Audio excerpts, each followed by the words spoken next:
Hello everyone. Today I wanted to do my visual aid speech on sand dollars.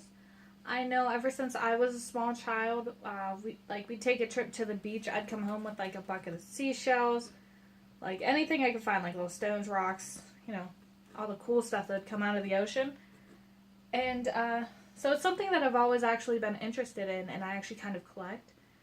So the other day I learned that sand dollars are actually living organisms in the ocean. I actually never knew this, so I figured it'd be a cool topic to do a little bit of research on them.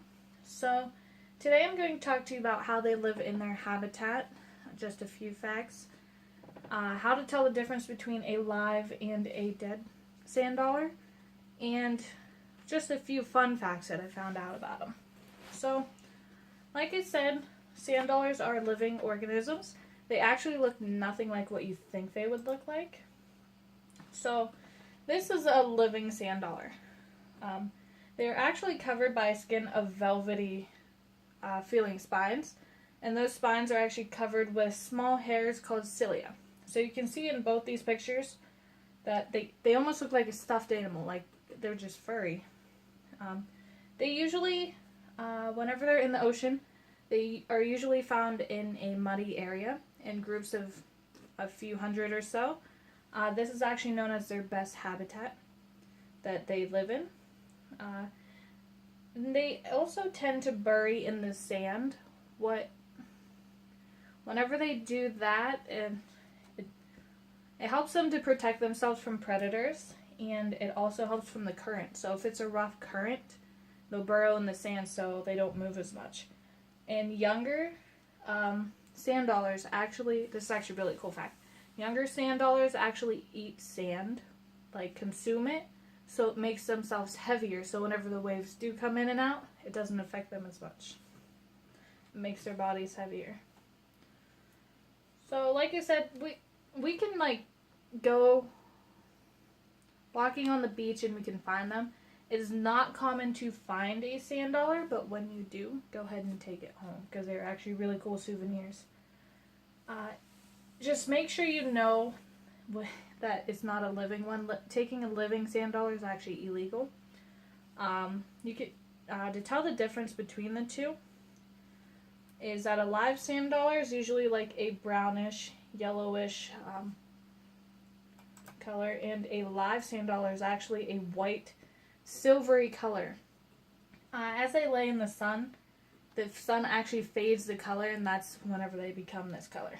So this is a dead sand dollar that you can take home.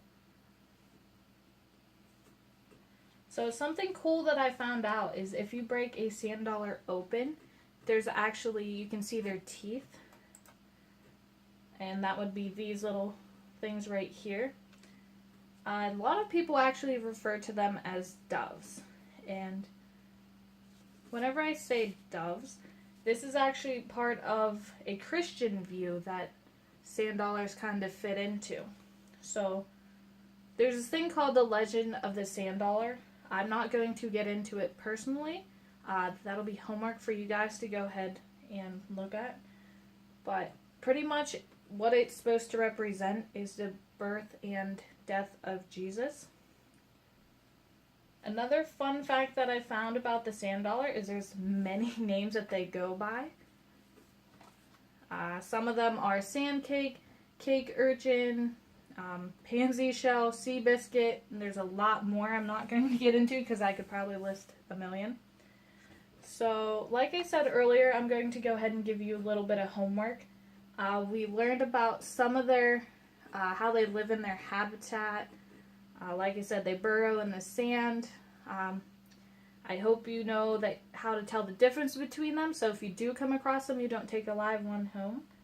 So after all that, I'm going to go ahead and give you the homework of looking up the legend of the sand dollar. It's actually a really cool story, even if you are not religious. So go ahead and take a look at that, and I hope that I taught you a little bit about sand dollars.